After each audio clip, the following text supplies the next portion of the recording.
Welcome everybody to the Snobs interviews, and today I'm joined by a very special guest, foremost my friend, and I'm happy to see him here, Hans Augustave, and he is a very talented filmmaker, actor. We'll get into that because one of the best actors I know.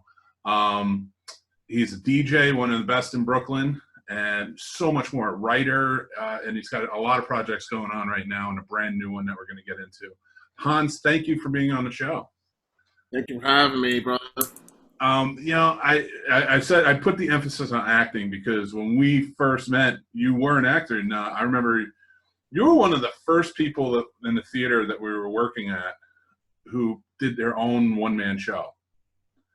Yeah. And it was, I remember you pouring your heart and soul into it, and like it was just so much there, so much talent there, and to see you kind of have expanded that over the years and watch your career kind of go so much farther, it's been truly amazing. But I did want to put the emphasis on the acting because as talented as a filmmaker you are, and your stuff looks amazing, your music knowledge is amazing. Truly a genius in your writing. I mean, your new poem, Before I Knew, which you did as a visual poem. It shows and encapsulates, your writing and how well it goes. And that all like started from back, like kind of like with the one man, not started with the one man show, but that's such a big undertaking to write on your own. I'm excited to get into that. And, but how are you doing? What are you working on right now? I'm good. I'm really good. Currently, right this moment, I'm actually writing a short, which rough draft is done, kind of doing a second pass at it.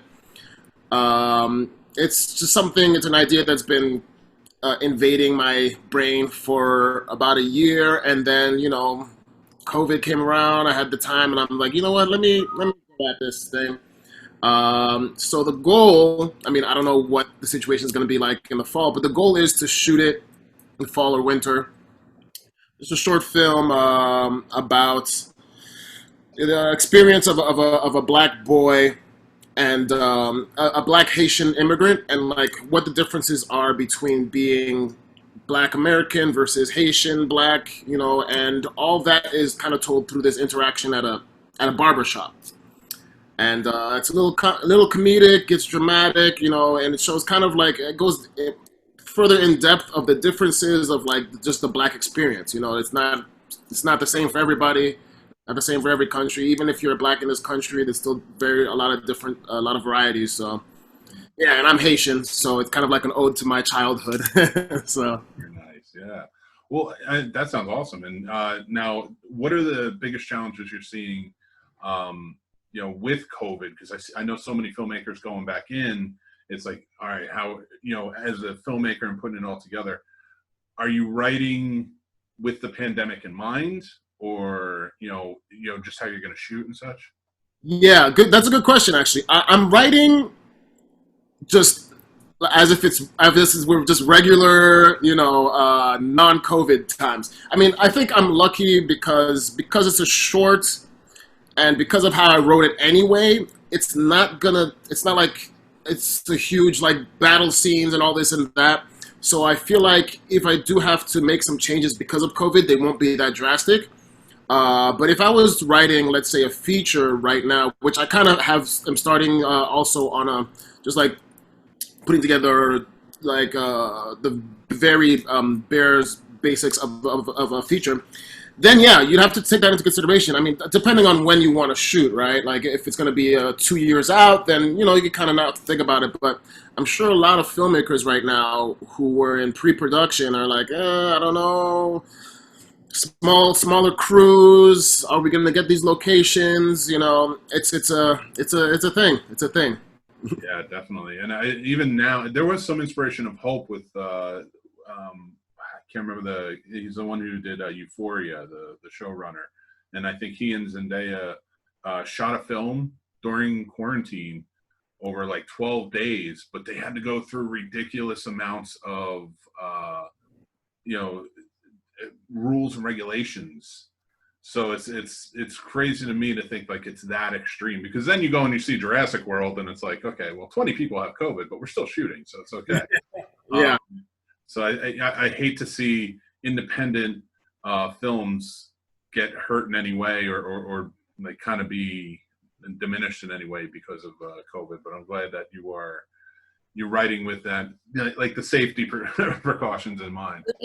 I think like anything really, anything creative, it's often the limitations that makes it more creative, and it makes you try like think outside the box and kind of work around this that actually are the more interesting things. Like, hey, we only have $10 and one actor. How do we make magic with that? And then you kind of start to really dig deep and do some good stuff. So I'm sure COVID will have its limitations, but I think some good stuff will come out of it also because of that.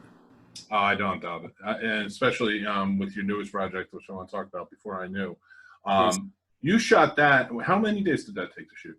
That's a 1 day shoot, and it was during COVID. It was like June 2nd we shot it. Yeah.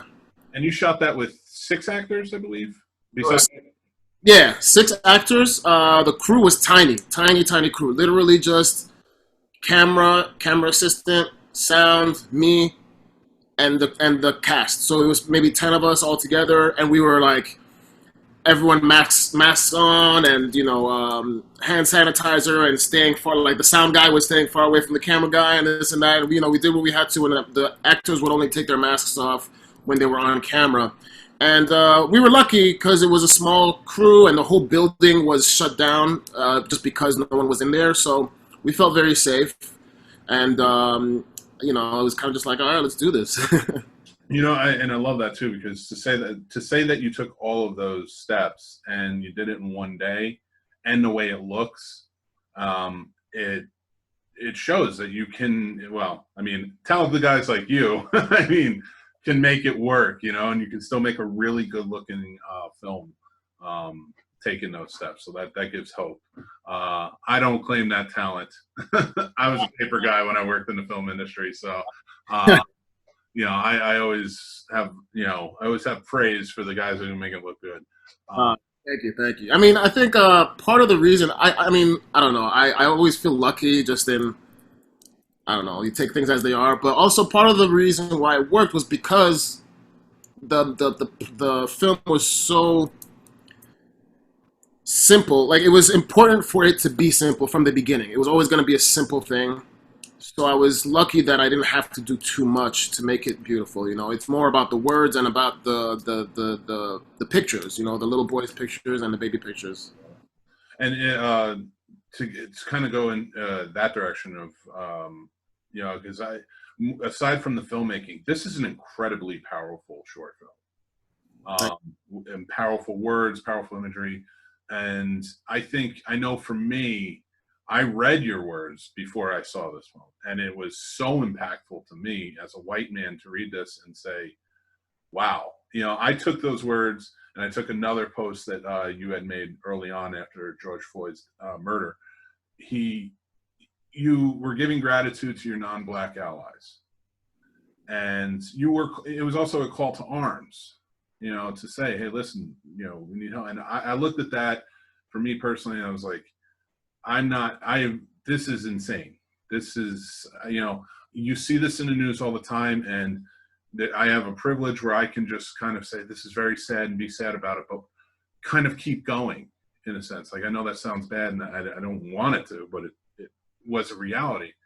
And after this, and after seeing your words, I was like, no, I mean, I need to make things better with my sons. My sons need to grow up, and they need to be a part of the solution, not the problem.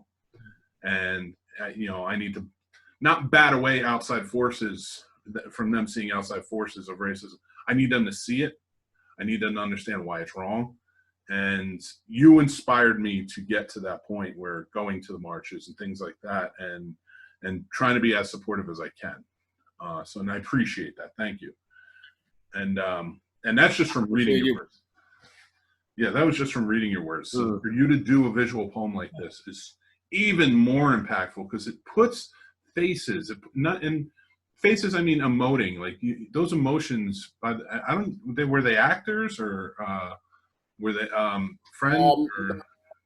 all, all of them they are all friends of mine, and they're all artists in a certain way. Three of them are actors slash comedians. I'm an actor, and then the other two, one of them's like just a painter, and then I guess yeah, that's and then yeah, one actor, two, three, painter, yeah, yeah. So everyone's kind of an actor, but it really wasn't even.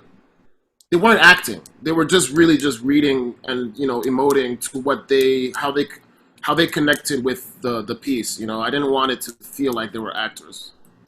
Yeah, and it shined through. The realism shines right through all of them, and you included. And just even from the most powerful opening shot of you as a baby looking on, and then cut to you as an adult man, and it's such, from a filmmaking standpoint and from a human standpoint, it's like, this is, we forget. It's like we even, not to divide it up like this, but like white people forget what it's like to have been a kid and not understand and see the world. And then even more so for Black Americans in this country and how they're treated. Like it spoke to me. It's like, we forget. It's not just that they were born young children looking on. Like all of us were born young children looking on, and I see that in my kids, and I'm just like, Yeah. how can we do this to an entire race of people? And Yeah. and Yeah. the things you say as you go on resonate. And everybody I've talked to or have shown it to has said the same thing. It resonates that I never even thought that way. Yeah, and that's those are the things that I mean, when I wrote the poem, do you want me to go into like kind of the history of kind of how it all happened, the actual poem, and then Please, I want, yeah, please feel free. I would absolutely want you to. yeah, so it's fun. It happened. I originally wrote it 6 years ago after the Eric Garner murder, and it was a Thursday. I think it was the Thursday after, or maybe the one after that. And I was gonna post something on social media for Throwback Thursday, right? So I was looking at pictures of me on my phone, I think, of just pictures of me as a kid or baby pictures, just to put on for Throwback Thursday. I think I was trying to be cute at the time. I was like, oh, I'll throw a baby picture of me, it'll be cute, and everyone will like it. And Eric Garner was still in my head, and I looked at the picture, and I'm like, man, that kid was so innocent. He had no idea what the world was about. And he didn't even know he was black, like what that meant to be black at that point when this picture was taken. And so it went from being like a cute Throwback Thursday to like, oh, and I just started going. And I was just came out of me. And I posted it. People liked it. People shared it, and it just was what it was. Fast forward to back in May when Ahmaud Arbery happened. I was again filled with just frustration and anger and rage, and I was like, I can't find the words to describe how I feel. And I was like, oh, I have a poem for this. So I dug up that Facebook post, and I reposted it. And the only thing I did was added a few names for the murders that had happened in between Eric Garner and Ahmaud Arbery. And I said, this is the same poem from 6 years ago, same feelings, nothing's changed except the names. Posted it. Some people remembered it. They were like, "Oh yeah, oh my God, it's still very relevant." Some people hadn't seen it, and so at this point, I had been a little more in the film world. I knew some people in film and had done a few things. And someone was like, "You should do something with this." And I was like, "Nah, it's a poem. I'm gonna leave it as it is. I don't even know what I would do." And then Breonna Taylor and George Floyd happened, and I was just like, "Okay. I gotta do something, and I was thinking of going different directions and stuff, but yeah, that's how I ended up doing it. It wasn't even something that I was gonna do, that was on my radar. I was in Corona, and I was just did it. And what I was gonna say before was what I was trying to express with that poem is, I mean, we all see like the Rodney King beatings and the murders and this and that and all the really violent things that it's like, okay, black people are being affected that way.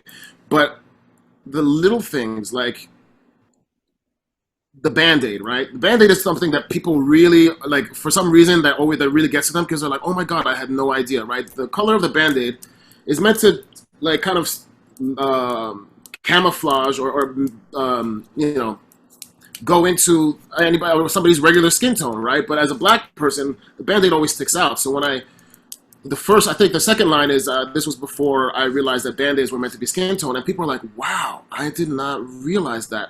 And so it's those little things that affect you as a black person, as a black boy, as a black girl, throughout your whole life. All those little things and that show that you are different that I wanted people who were not black to get and to connect with. Like, see, it's all those things that you know get you throughout your life, and I think that's why it really resonated because it wasn't like these big like this is when.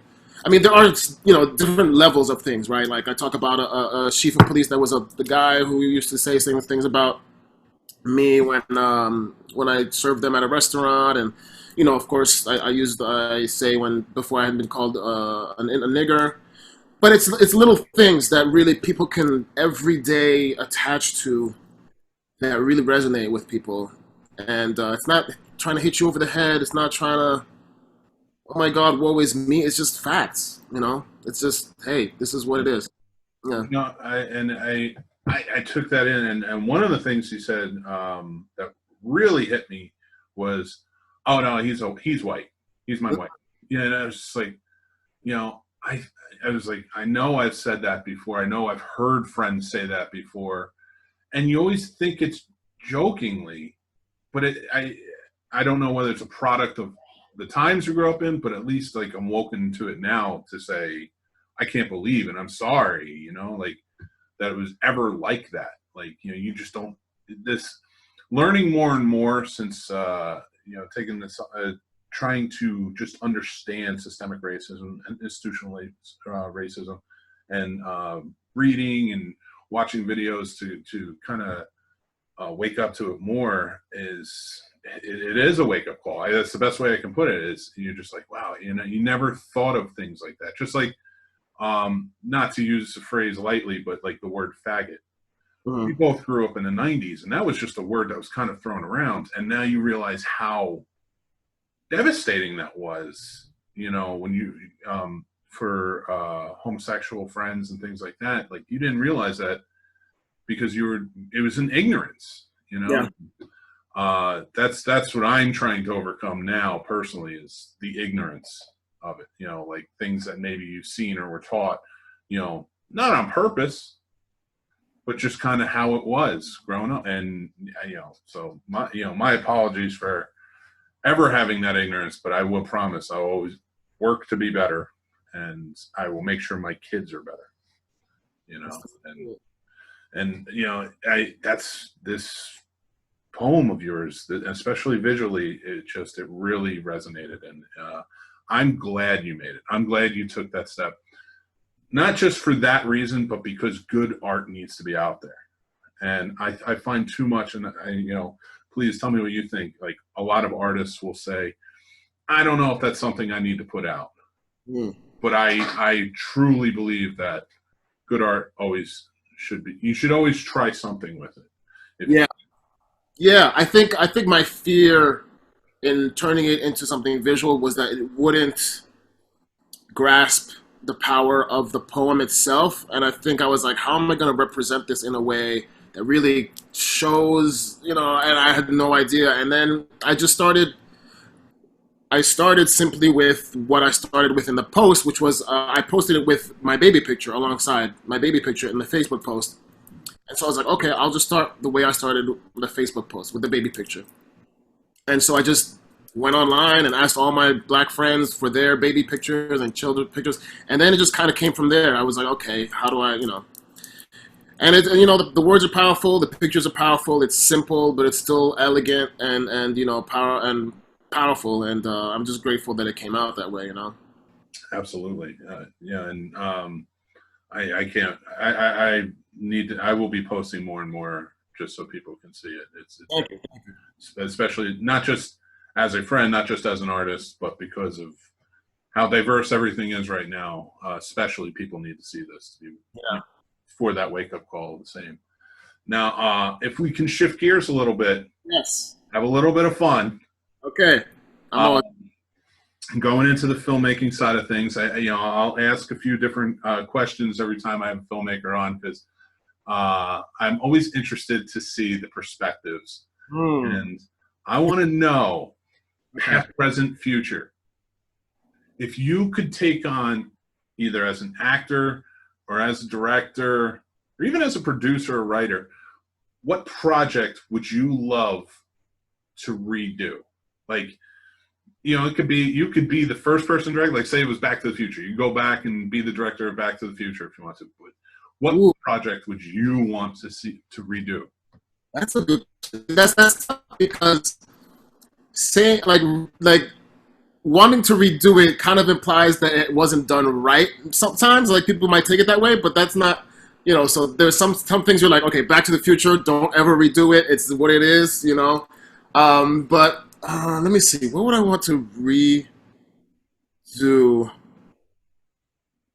Huh. Wow, that's a good question. I'm gonna say, you know what? I'm gonna say Back to the Future. Okay, okay. You know, Um, like this is just hypothetical. This is not I would really do it, but I think it would be interesting to go from now into the future, right? To like the differences then.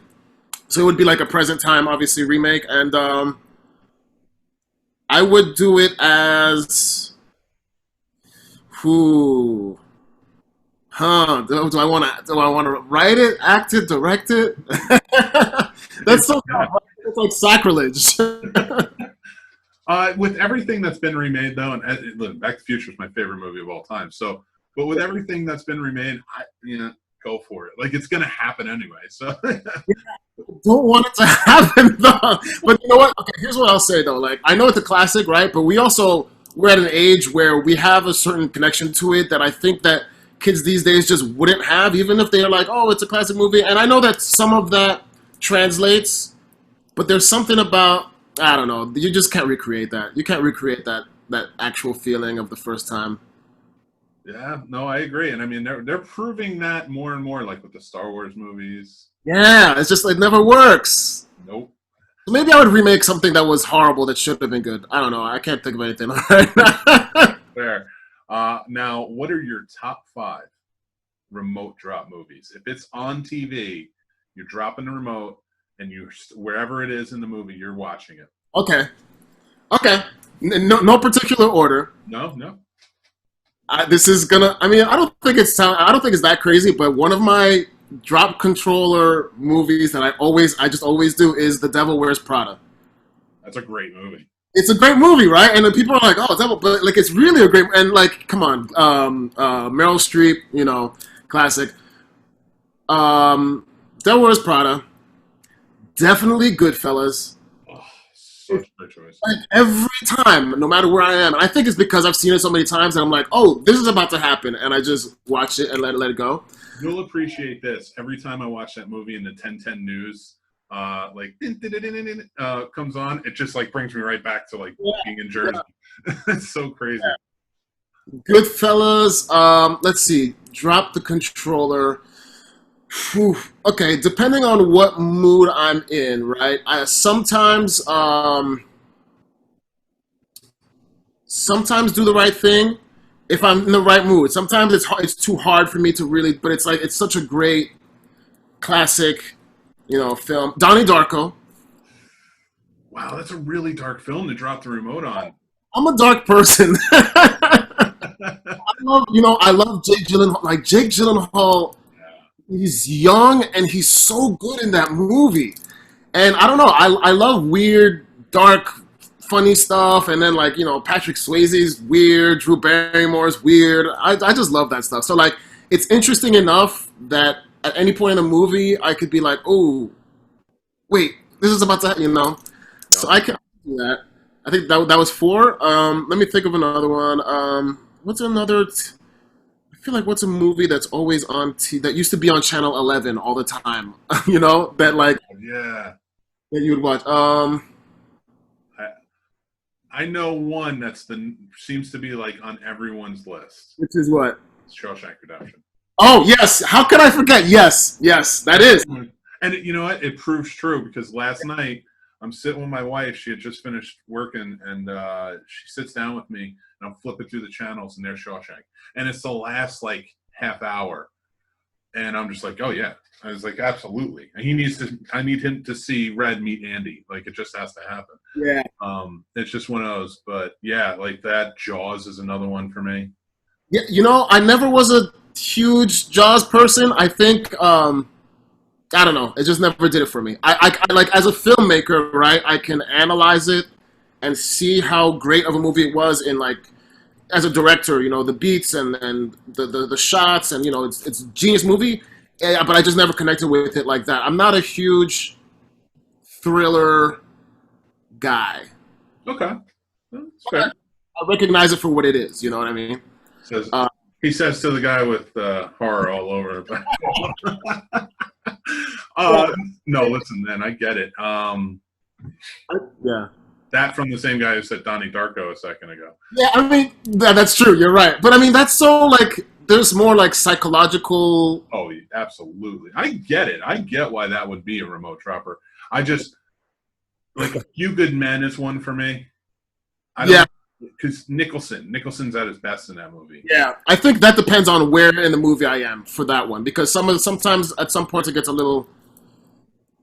Oh yeah, I mean it's a very preachy movie too, but Yeah, I think yeah, it's because it's a play too, and I get very attracted to movies that are based on plays. yeah, and that's not easy to do. Turning a play into a successful movie, it's not always easy. So, what would be a role? I'll end it here, and I want to hear. I do want to go back to the acting side of things. Stage or movies? What would be a role that you would absolutely love to play? A role that I would absolutely love to play. Okay, let me think of this for a second. I think